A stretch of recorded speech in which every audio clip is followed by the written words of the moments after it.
superação,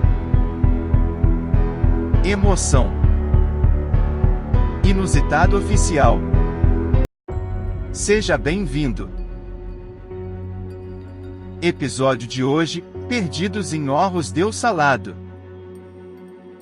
O pouco conhecido Horros del Salado, 6.898 metros, é de fato o vulcão mais alto do mundo e está localizado na fronteira entre o Chile e a Argentina.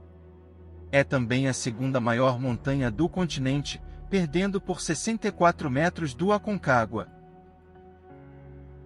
O alemão Hans propõe uma expedição ao Horros del Salado, com somente uma mulher na equipe. Susana Miatello convidaria o amigo, Alejandro Jimenez, com muita experiência em escaladas, tanto em rochas como em gelo, e também Rodolfo Ramos, muito experiente. Hans diz que essa experiência de Alejandro era essencial, uma vez que os últimos 30 metros são de escalada em pura rocha. Um ano antes, Hans havia tentado subir o vulcão, mas o tempo ruim atrapalhou os planos.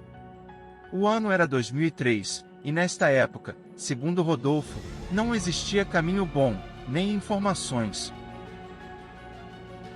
Eles não se conheciam bem, e segundo o grupo, isso não é o usual a se fazer em uma expedição. É melhor quando o grupo se conhece bem e já tem outras experiências juntos. Susana diz que quando a convidaram, ela se empolgou com a bela montanha que viu por fotos. Isso a impactou, pela grandeza do maciço rochoso.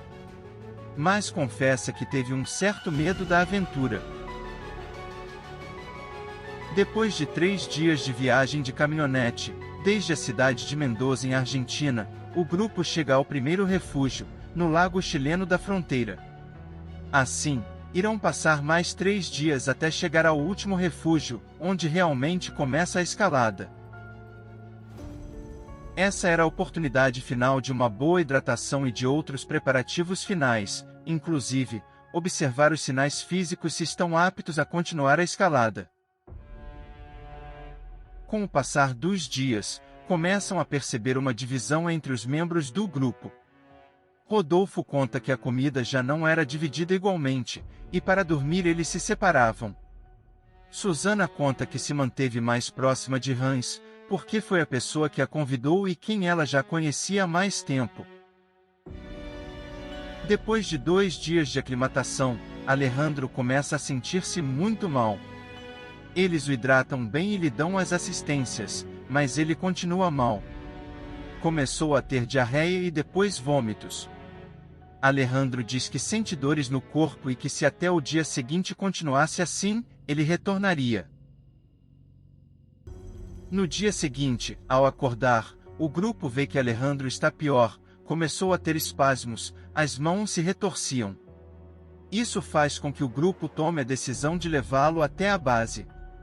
Eles perdem seu escalador mais experiente. Rodolfo parte levando Alejandro, enquanto Susana e Hans ficam no ponto de apoio. Com o retorno de Rodolfo, o grupo se dirige ao refúgio final, chamado Tejos. Chegam ao refúgio onde vão passar a noite para que no dia seguinte possam se dirigir ao cume. Eles sabiam que pela lógica, todos deveriam ter regressado para casa, mas eles tinham muito desejo de alcançar o cume e decidem continuar. Rodolfo, como o mais experiente do grupo, com a saída de Alejandro, tem que tomar a difícil decisão de continuar ou não.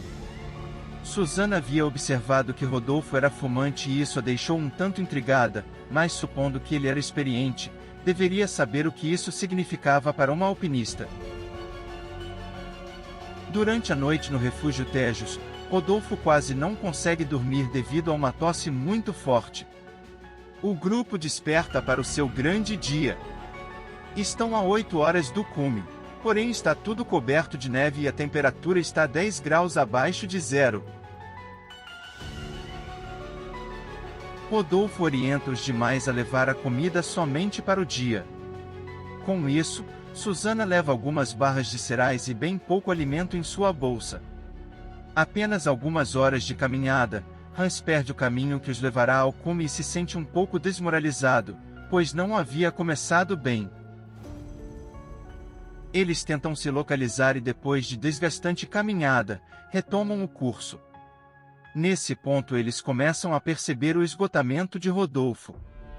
Ele estava extenuado, mas seguia em frente, embora Hans e Susana estavam bem à frente dele e tinham que fazer pequenas paradas para que ele os alcançasse. Ele estava cada vez mais lento, o que provocou muito temor e insegurança nos outros dois alpinistas, de que ele não fosse mais suportar. Susan e Hans chegam à borda da cratera às 2 horas da tarde, a 6.700 metros de altura. Ficam encantados com a vista magnífica que se tem neste ponto. O tempo, contudo, estava mudando e nuvens escuras indicavam que uma tempestade estava se aproximando. Eles tinham que ser mais rápidos, mas Rodolfo não conseguia acompanhar o ritmo. Nesse horário eles já deveriam estar retornando à base, mas ainda não tinham chegado ao cume. Eles então se aproximam do ponto mais crítico da escalada, onde existem maiores dificuldades, e o motivo pelo qual Rodolfo foi convidado a ir pela experiência. Já são 4 horas da tarde. Rodolfo sobe primeiro na última parte e joga a corda primeiro para Hans e depois para Susana. Hans então decide continuar subindo enquanto Rodolfo ajuda Susana.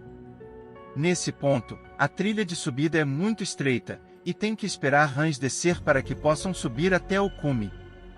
A neve começa a cair. A temperatura está muito baixa e Susana já não sentia as mãos e as pernas. Meia hora depois, Hans desce e está muito assustado pela tempestade que começou. Então, ele pede a Susana que não suba, e ela fica com muita raiva, pois ele subiu e ela não poderia, depois de todo aquele sacrifício. Contrariando o pedido de Hans, ela continua subindo para chegar também ao cume. Rodolfo segue atrás de Susana, dizendo a ela que ele a acompanharia. Na tempestade, Rodolfo e Susana caminham os últimos metros em direção ao cume. Eles percebem a gravidade da tempestade quando chegam ao cume e a urgência em retornarem. A tempestade se torna cada vez pior. Ventos muito fortes e quase nenhuma visibilidade. Eles vivem um pesadelo para continuar dando alguns passos. Caem muitas vezes e sentem muita dificuldade em caminhar. Às 5 horas e 30 minutos da tarde já estava escuro como se fosse noite, e ao chegarem à borda da cratera, Hans não está lá. Susana se sente traída, sendo deixada sozinha com Rodolfo, que estava mal, tossindo muito, com dificuldade para caminhar e sem equipamentos para saber a direção. Hans decidiu não esperar mais e foi sozinho para o refúgio. Hans chega ao refúgio por volta das 19 horas e 30 minutos. Nesse momento já não se via nada, pela escuridão e pela tempestade. Ele decide ficar na porta do abrigo, com uma lanterna, para que Rodolfo e Susana possam saber a direção do refúgio. Contudo, de repente a luz desaparece e com isso as chances dos dois alpinistas localizarem o caminho. Rodolfo e Susana, então, decidem ficar em um local que encontraram, onde oferecia um pouco de segurança, diante da tempestade terrível e da situação que se encontravam. Susana, contudo, chora e se descontrola, pensando que iria morrer e que não suportaria até o dia seguinte. No dia seguinte, Hans acorda e vê que eles ainda não chegaram ao abrigo. Toma a decisão de descer a montanha o mais rápido possível e buscar ajuda. Os outros dois, contudo, despertam e não conseguem visualizar o abrigo, apenas muita neve e montanhas. Pararam para ver o que ainda restava de alimento e comeram o pouco que tinham, pois pelos cálculos de Rodolfo, eles logo encontrariam o abrigo. Neste mesmo dia, Hans contata os homens da equipe de segurança do local. Só então ele se deu conta da situação grave em que eles estavam. Na montanha, Susana segue confiando de que Rodolfo irá encontrar o abrigo. Rodolfo então diz a Susana que eles devem chegar até um homem que está perto de uma caminhonete e que ele saberá indicar o caminho, mas Susana não está vendo nenhum homem. E Rodolfo diz para ela que se caminharem mais um pouco vão chegar à casa desse homem. Ela entende que ele está alucinando e se desespera. Depois de 2 dias, os militares vão iniciar a busca pelos montanhistas, mas irão verificar as partes baixas da região, pois não estão aclimatados à altura. No mesmo dia, outra operação de resgate começa a acontecer pelo lado argentino. Luiz, marido de Susana, monta uma grande operação de busca. Com os lábios já muito feridos, eles sentiam as consequências da exposição ao frio e da falta de alimentos. Depois de 4 dias perdidos, Rodolfo se recupera de sua alucinação. Ele então observa, pela sua sombra no chão, que estão caminhando para o sul e não para o norte como deveria ser. Susana não consegue sentir mais seus pés, mas não fala nada com Rodolfo, pois ele deixaria de caminhar por sua causa. Então ela pensa na maneira como vai morrer. Chega ao ponto que não consegue mais caminhar e chora. Rodolfo tenta convencê-la a continuar um pouco mais, dizendo que falta pouco. Luiz se dá conta de que deveria se colocar à frente do resgate. Ele consegue que 2 helicópteros façam uma busca, e segue as orientações de Torres, o morador local. Os helicópteros saem 2 ou 3 vezes sem resultados. Eles já estão perdidos há 7 dias. Susana e Rodolfo já estavam sem esperanças. Os helicópteros estavam sobrevoando a área mais uma vez, quando Torres, que está em um deles, vê uma grande seta no chão. Eles pousam para verificar e entendem que foi feita pelos montanhistas perdidos, e sentem cheiro de urina humana. Era já 3 horas da tarde, quando Rodolfo e Susana ouvem o som de 2 helicópteros, e começam a acenar. Mas estes passam rápido demais e não os veem. Ela entra em pânico. Rodolfo a conforta dizendo que eles voltarão. Já eram 7 horas e 30 minutos da noite quando eles ouvem um helicóptero se aproximar novamente. Esse momento é marcado por uma forte emoção que toma conta de todos. Depois de 7 dias perdidos, Rodolfo e Susana são encontrados a 12 quilômetros de distância da trilha, numa região completamente isolada. Eles são levados para uma clínica médica, devido ao avançado estado de desidratação.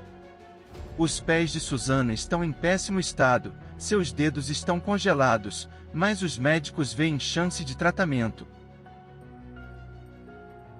Hans se sente aliviado, porém com medo de ser rejeitado e acusado pelo que fez.